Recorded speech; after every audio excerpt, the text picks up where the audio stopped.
Il y a en ce moment des vents propices à la social-démocratie en Europe, comme le témoignent les récents résultats électoraux de nos camarades italiens du Parti démocrate et de nos camarades allemands du SPD. Et nous espérons que ceci puisse redonner des forces au projet socialiste français ainsi qu'à la candidature d'Anne Hidalgo au présidentiel. Le 40e congrès fédéral du Parti socialiste ouvrier espagnol, auquel j'ai eu l'honneur d'assister en tant que chef de délégation de la Fédération européenne du parti, s'est tenu il y a 2 semaines à Valence. Comme vous savez, notre secrétaire général sortant et président du gouvernement espagnol, Pedro Sánchez, a été réélu étant le seul candidat. Sa commission exécutive a été élue avec plus de 94% des voix des délégués présents au congrès.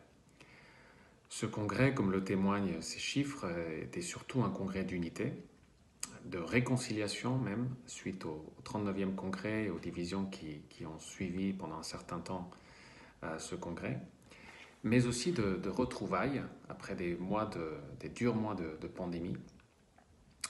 C'était surtout une occasion pour revendiquer l'histoire de notre parti, 142 ans d'histoire déjà. Un parti, qu'il faut le rappeler, a été décisif pour le rétablissement de la démocratie, la modernisation du pays, l'élargissement des droits civiques et sociaux et la mise en place d'un système de santé publique qui a, malgré les faiblesses héritées des années de soi-disant austérité de la droite, permis à notre pays de sauver des milliers de vies et de mettre en place une campagne de vaccination exemplaire. Nos anciens secrétaires généraux, Felipe González et José Luis Rodríguez Zapatero, étaient là, présents pour personnaliser et revendiquer ces avancées majeures de notre parti. Ce congrès a également été celui de la réflexion sur l'avenir du projet socialiste espagnol, une réflexion agrémentée par des tables rondes auxquelles nous avons eu le plaisir d'accueillir entre autres Anne Hidalgo, qui nous a parlé de transition écologique. Et nous avons notamment inscrit en première ligne de nos documents politiques les valeurs d'écologie et de féminisme qui inspirent depuis toujours notre projet politique socialiste.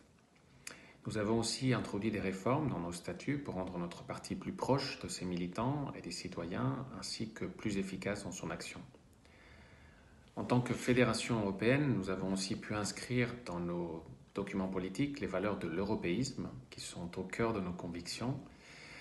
Nous avons aussi demandé à placer l'emblème du Parti des socialistes européens à côté de celui du Parti socialiste espagnol pour les élections au Parlement européen. Et nous avons aussi obtenu un soutien important pour nos principales revendications en tant que fédération, comme un système qui garantisse un vote effectif pour les résidents espagnols à l'étranger, ainsi que l'étude d'une circonscription électorale propre aux résidents à l'étranger, que certains pays européens ont déjà en place, comme la France, mais qui n'existe pas encore en Espagne. Le congrès fédéral sera maintenant suivi pendant quelques mois par les congrès des différentes fédérations territoriales, y inclus la nôtre, qui devront renouveler leurs organes exécutifs. Merci beaucoup pour votre attention. En espérant vous rencontrer personnellement bientôt, je vous souhaite une excellente réunion et je vous envoie un abrazo socialista. À très bientôt.